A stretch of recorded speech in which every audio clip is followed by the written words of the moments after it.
Good morning, everybody. Good to see you out this morning. Um, we're in our study in Acts. We'll be in the end of Acts chapter 22 and moving into chapter 23. I'd like for us to do a quick review.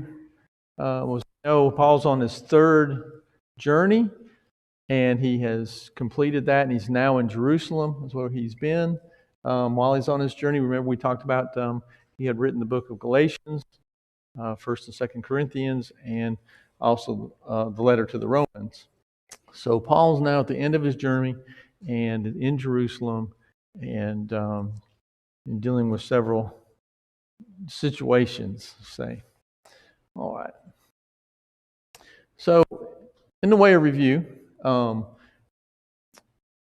something was mentioned, I think Wednesday night, we talked about Paul's commitment, his resolve.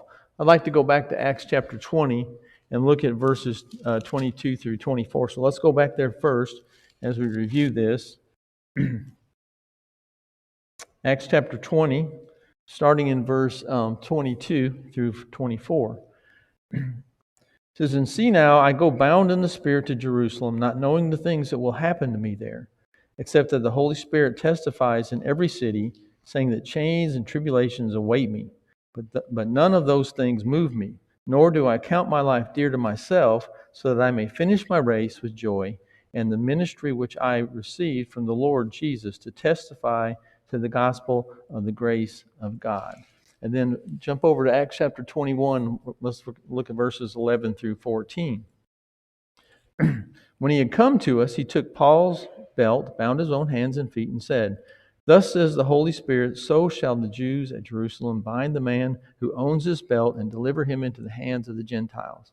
When he heard these things, both we and those from that place pleaded with him not to go up to Jerusalem. Then Paul answered, 'What do you mean by weeping and breaking my heart? For I am ready not only to be bound, but also to die at Jerusalem for the name of the Lord Jesus.'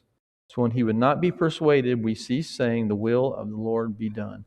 And we've mentioned this a few times, but we look at Paul and his desire, his will to be committed to the Lord, to be committed to what he's been given to do. Such a great example for us. He knows what he's facing, yet he's willing to face that. He even says, I'm willing to die if necessary. Okay. Then we jump up to verse 27, and we see where some of the trouble starts. It says, "When the 7 days were almost ended, the Jews from Asia, seeing him in the temple, stirred up the whole crowd, and they laid hands on him." So as usual, like Paul, what happens? Paul goes out. He's followed by these Jews, and they see him in the temple, and they lay their hands on him. So now Paul's got another situation to deal with. And then 28 and 29 in that same chapter says, "Crying out, men of Israel, help this man who teaches all men everywhere against the people, the law, and this place. And furthermore, he also brought Greeks into the temple and has defiled this holy place. For they had previously seen Trophimus the Ephesian with him in the city, whom they supposed that Paul had brought into the temple." So they make these accusations about Paul, and he says that he's teaching men everywhere against the people, against the law, and against this place, and he's bringing these Greeks into the temple. These are all false accusations about Paul. And so this gets the crowd riled up, and they then, in verse 31, have a situation where the Romans step in. So now as they were seeking to kill him, in verse 31, news came to the commander of the garrison that all Jerusalem was in an uproar. He immediately took soldiers and centurions and ran down to them. And when they saw the commander and the soldiers, they stopped beating Paul. So now Paul's here in this situation, got this crowd, got this mob, and they're getting worked up, and they want to kill Paul. And they begin to beat him. Of course, the Romans step in. They need to get control of this and to find out what's going on. So then, at the end of the chapter, after all these things happened to Paul, he then asks, as they were trying to get him out, Paul said, "I am a Jew from Tarsus in Cilicia, a citizen of Nome city, and I implore you to permit me to speak to the people." So now Paul with all this going on, and he says, I want to speak to the people. And he's granted that permission. And we see in verse 40, he says, so when he had given him permission, Paul stood on the stairs and motioned with his hand to the people. And when there was a great silence, he spoke to them in Hebrew, saying, okay, so now Paul's going to defend himself to the people, to the crowd that's before him. And he begins to speak.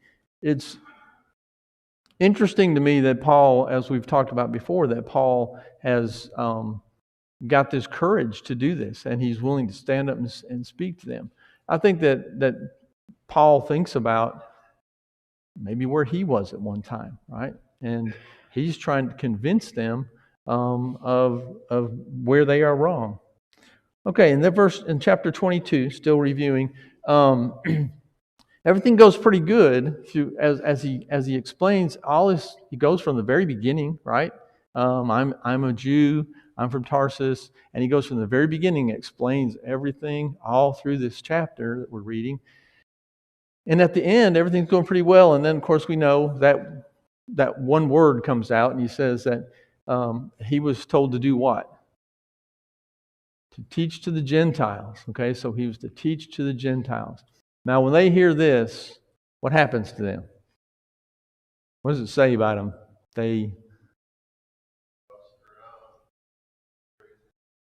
They stopped listening, didn't they? Yeah, they stopped. They said, "Yeah, we're not gonna listen to this, right?"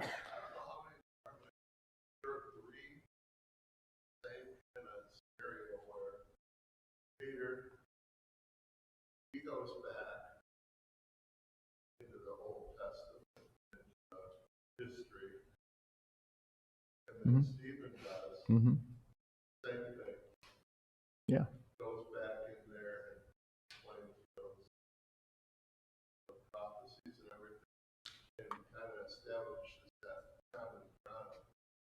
Yeah.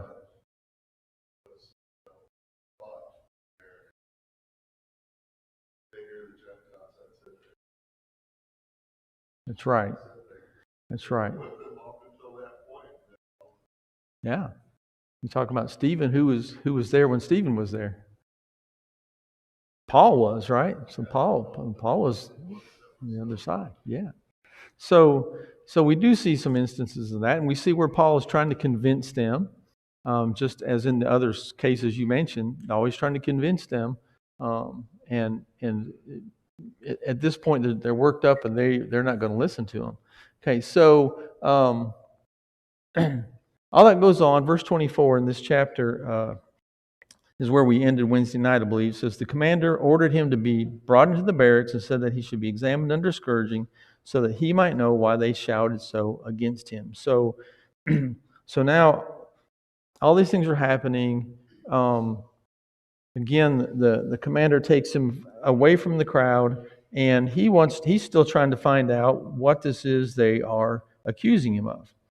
Okay, let's go to verse 25. That's where we're going to really begin this morning. We'll read verses 25 through 29, and then we can talk about that a little bit. And as they bound him with thongs, Paul said to the centurion who stood by, "Is it lawful for you to scourge a man who is a Roman and uncondemned?" When the centurion heard that, he went and told the commander, saying, "Take care what you do, for this man is a Roman." Then the commander came and said to him, "Tell me, are you a Roman?" He said, "Yes." And the commander answered, "With a large sum I obtained this citizenship." And Paul said, "But I was born a citizen." Then immediately those who were about to examine him withdrew from him. And the commander was also afraid after he found out that he was a Roman, because he had bound him. So they'd already done something that they shouldn't have done because he was a Roman. But what is the interesting thing the interesting thing I see is that when the commander speaks to him, he says, I became a Roman how? Yeah, he paid for it. So you could a large sum, it says, so you could buy your way in, you could become a Roman citizen. Paul says what? I was born a Roman. Okay. All right. So at this point, realizing that they had a problem and did not want to do anything else with Paul because of what they found out, it says immediately they withdrew from him. Okay, and everyone was afraid after they found out that he was a Roman. Okay, so they're all afraid now that what they've done is not a good thing, and they might get in trouble if they didn't do anything else because of finding out about Paul. Verse 30 says, the next day, because he wanted to know for certain why he was accused. So, okay, so we go overnight. So this is the next day, and he's still trying to find out what they are accusing him of. He wanted to find out why he was accused by the Jews. He released him from his bonds, commanded the chief priest and all their council to appear, and brought Paul down and set him before them. Okay, so now he thinks, okay, I'm going to take Paul, I'm going to put him before the council, their council, and maybe we can find out what it is that they are accusing him of, right? And so we can see it's still not going to go so well for him. Let's move into chapter 23. Let's see. Okay, 23. Let's read 1 through, we're only going down to verse 10 today, but let's read 1 through 8. Then Paul, looking earnestly at the council, said, Men and brethren, I have lived in all good conscience before God until this day. And the high priest, Ananias, commanded those who stood by him to strike him on the mouth. Then Paul said to him, God will strike you, you whitewashed wall, for you sit to judge me according to the law. And do you command me to be struck contrary to the law? And those who stood by said, Do you revile God's high priest? Then Paul said, I did not know, brethren, that he was the high priest. For it is written, You shall not speak evil of the ruler of your people. But when Paul perceived that one part were Sadducees and the other were Pharisees, he cried out in the council, Men and brethren, I am a Pharisee, the son of a Pharisee. Concerning the hope and resurrection of the dead, I am being judged. And when he had said this, a dissension arose between the Pharisees and the Sadducees, and the assembly was divided. For the Sadducees say there is no resurrection, no angel or spirit, but the Pharisees confess both. Okay, so jumping back up to verse 1. It says, Paul looking earnestly. When you think about that, here he is standing before this council, and now he looks at them, and it says earnestly, or he looks at them very firmly, okay? And Paul's, again, we see this courage in Paul. His belief in Jesus, and he's not willing to back down. And he says, I have lived in all good conscience before God until this day. Okay, so let's talk about that for just a minute. I have lived in all good conscience. So what about Paul when he was Saul? What was he doing? Okay, he's persecuting Christians. Oh. Yes. So he thought he was doing God's law, right? So he's saying, I even then I did this in good conscience. It made me think also about when we talked about Apollos. Well, when Apollos was teaching, what was he incorrect about? Baptism of John. Okay. And so was Apollos, do you think he was also teaching a good conscience? Yeah, he was. Okay. So what is similar with these two?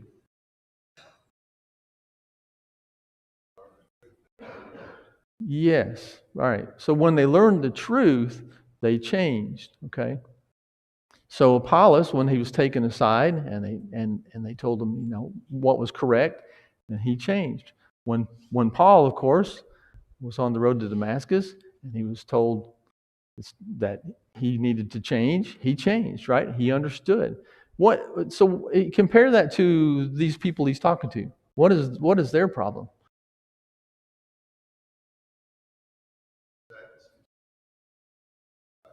Yeah, okay, that's true.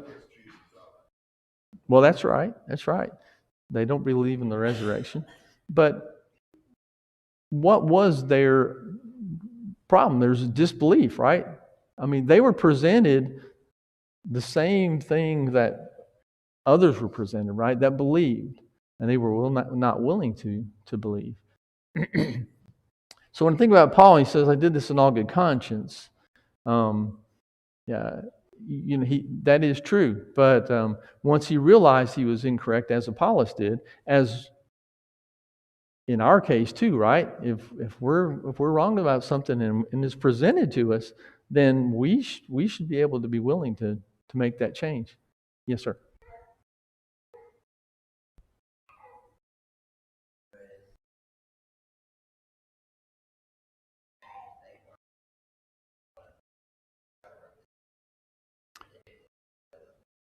That, that's right. That's right. And Josh said that Paul and Apollos were willing to change, and these Jews were not. They were caught up in their power, and they weren't willing to change. So that's just one of my thoughts about that on first verse, and just think about how if we apply that to ourselves, when the truth is presented to us, how we should be willing to listen and have an open mind, and if it's the truth, we need to make that change. Okay, any other comments? All right. So then the next thing that happens, the high priest Ananias commanded those who stood by him to strike him on the mouth. And Paul said to him, then Paul says this in verse 3, God will strike you, you whitewashed wall, for you sit to judge me according to the law, and do you command me to be struck contrary to the law? And those who stood by said, do you revile God's high priest? So he strikes him on the mouth, okay, for what he said. And then Paul then has something he says back. Now, he says, God will strike you with you whitewashed wall, for you sit to judge me according to the law, and do you command me to be struck contrary to the law? So, was Paul incorrect at what he said here? No. Okay. But what did he do when he realized that he had said this to who? Didn't realize he was the high priest, right? And then Paul says, I did not know, brethren, that he was the high priest. For it is written, you shall not speak evil of the ruler of your people. And if we jump back to Exodus chapter 22, I think it is, we can see that.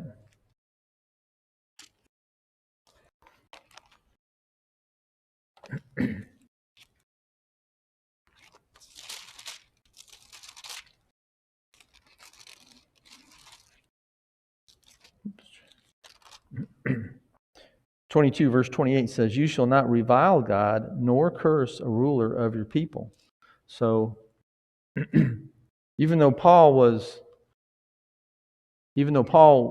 preaching Jesus, he still had respect for the high priest, didn't he? Still had respect. Okay. Okay, any other thoughts on those verses right there?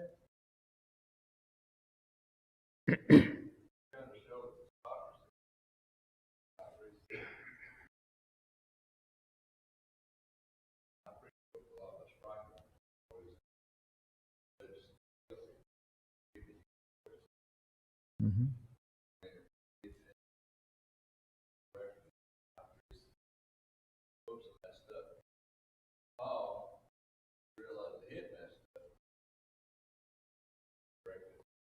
Yeah, that's a good point.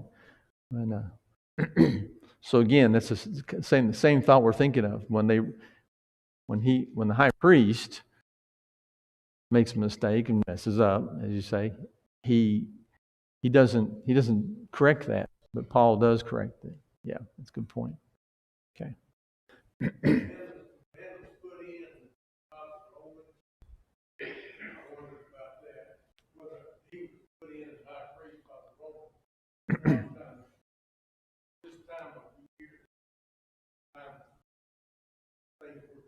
Mm-hmm.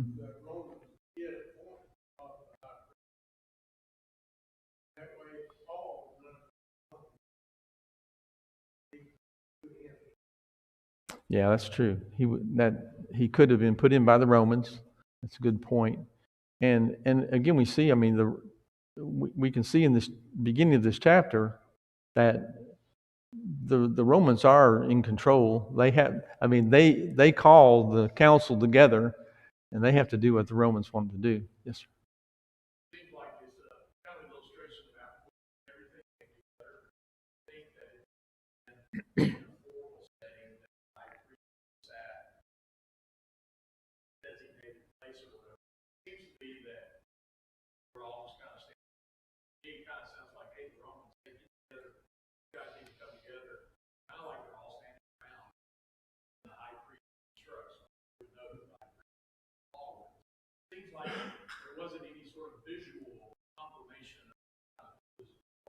Yeah.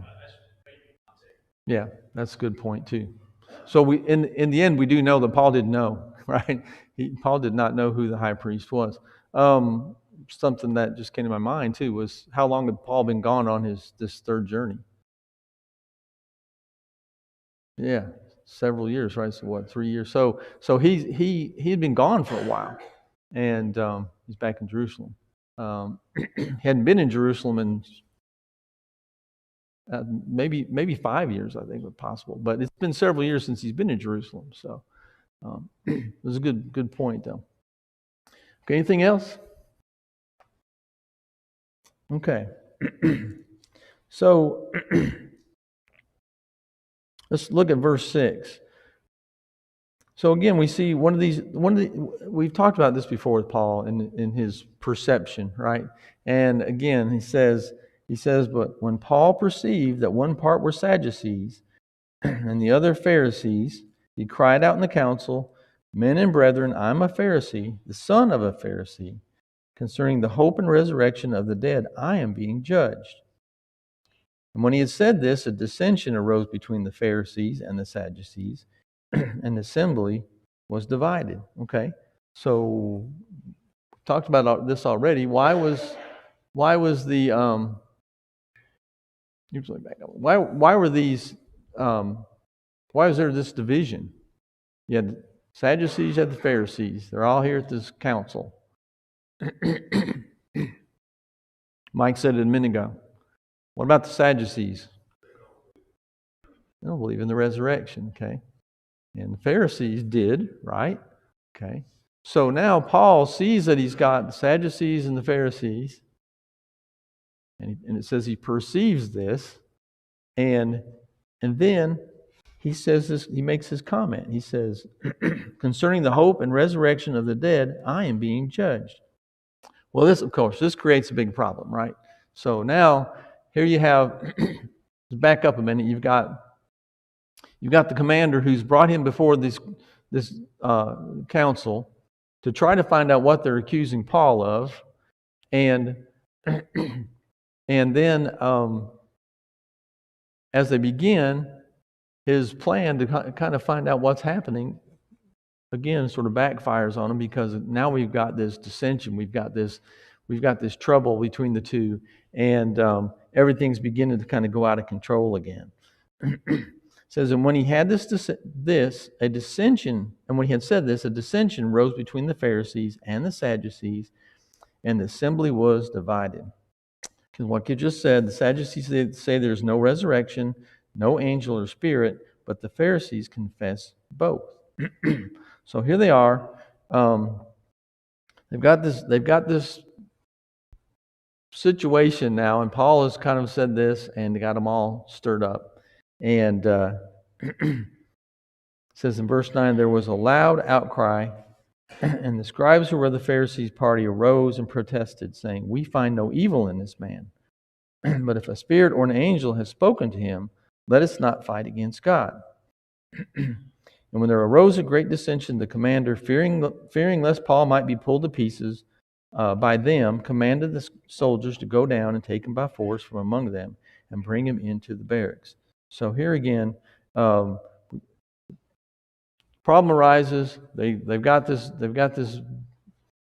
The way I picture it is, Paul says this, and everything seems to turn. The attention seems to turn away from him, and now they're arguing with each other. And then the commander says, "Okay, we need to move him out of here get them back to the barracks before they kill them. So, um,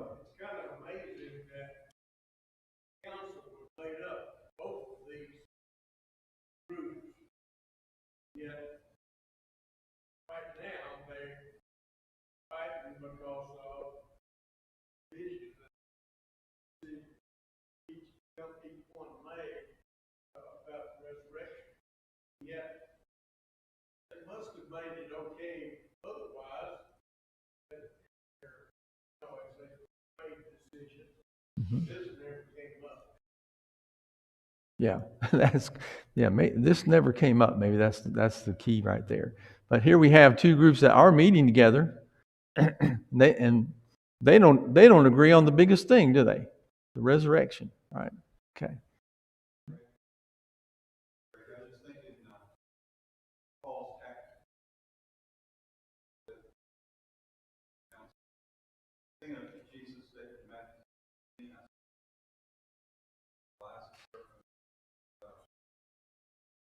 Yeah.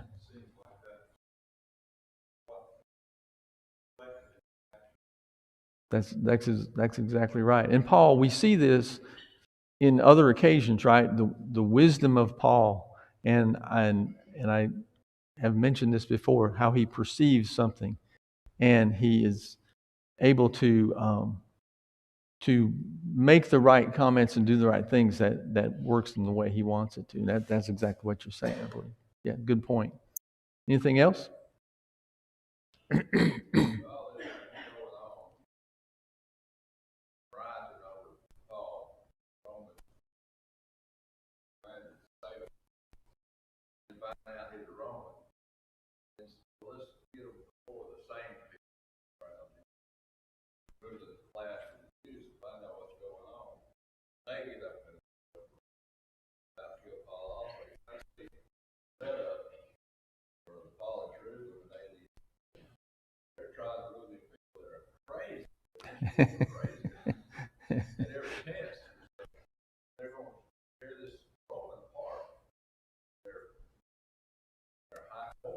Mm-hmm.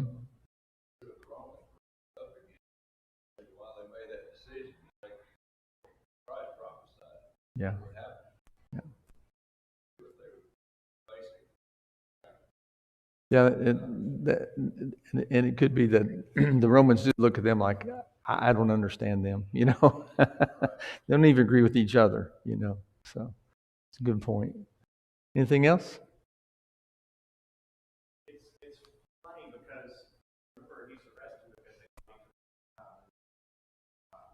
Wait, say that again. I didn't hear you.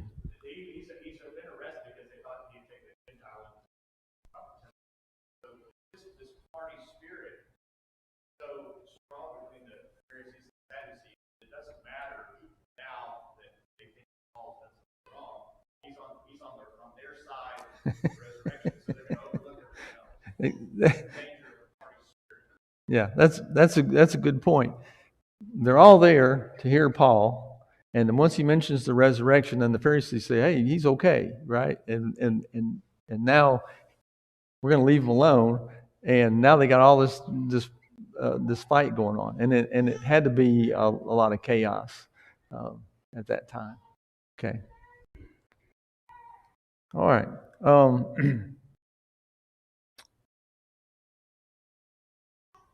So verse 10, we're going to finish out with this. He commanded the soldiers to go down, take them by force from among them, and bring them into the barracks.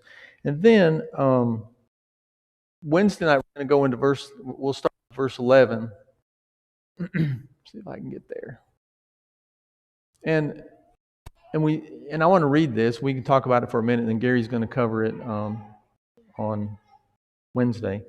But the following night, the Lord stood by him and said, Be of good cheer, Paul, for as you have testified for me in Jerusalem, so you must also bear witness at Rome. Okay.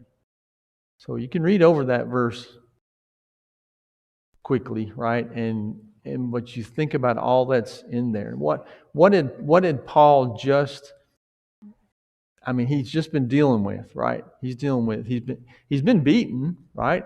And they've had to take him away because he's going to be killed. and all these things are going on. But did he know some of this was going to happen when he got to Jerusalem? Yeah, he knew something was going to happen to him, right? He was willing to die, so he was expecting that. But now he goes back to the barracks where they're keeping him, and it says, "Be of good cheer. Be of good cheer." Okay, so this is Jesus talking to Paul. Be of good cheer. For as you have testified for me in Jerusalem, so you must also bear witness at Rome.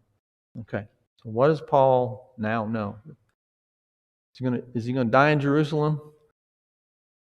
No, no. So he knows, he's been comforted. He knows that he's at least he's going to go to Rome. Where did he want to go? He wanted to go to Rome. Of course, I don't know if this is the way he wanted to go, but this is how it's working out. And so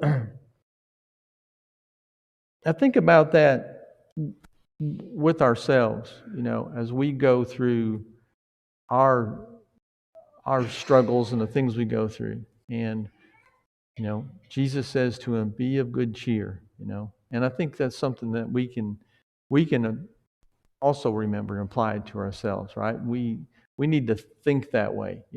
We don't know what's in our future, but what do we know? And we should imitate Paul. We just keep moving forward, don't we? We just keep moving forward, and that's what Paul did. Keep serving the Lord. Keep serving the Lord. Keep serving the Lord. Okay, and his desire. I think Gary might have mentioned this again Wednesday. His desire, his commitment was so strong. And I've said before that you think about Paul, that he's one that completely understands. He understands that his time is limited, and he wants to teach Jesus literally 24 hours a day. I mean, we even see that in him, right? And so that is Paul's desire. And now he's encouraged by Jesus not to worry, that you're going to go to Rome. And what other ways would that be encouraging to him?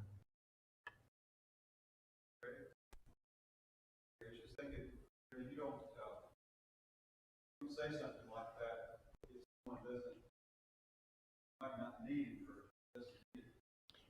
Think about Acts 20 verse 19 when he spoke to the elders. He said, the lying way of the Jews, I was with you in much fear. This was not easy for Paul. Mm-hmm. So he needed. Later on, when he's on the ship, courage again. Did never think that Paul's courage, steadfastness came nothing. Yes. There's a courage. You don't do that for no reason at all. Paul needed. Yes, Paul was like us, right? He was human, and he had times when he was discouraged. So I think that's your point, and he needed this encouragement. But to have Jesus say to you, "Be of good cheer," that had to be an encouragement to him. And have you ever had those moments where you've been discouraged and somebody says something to you encouraging, and wow, it picks you up, and you can go on, right? And I think about Paul after this was said to him, how he must have been so encouraged to be able to go on. All right. Paul didn't have to say a whole lot when he made the statement. He's been good for concerning the resurrection. He didn't say a whole lot more about who it was that was raised. But Pharisees evidently knew what he was talking about. That's what he brought That's right. That's right. Yeah. So they knew he didn't have to say resurrection of Jesus. He said the resurrection, and they knew what he was talking about. That's right. All right, anything else? Okay. We're a couple minutes early, but the bell should be ringing in a minute or two. Any other comments? And I'd appreciate all your comments too. Very good. Thank you. All right. We'll close for the morning, and in just a minute, I think the bell will be ringing. Thank you.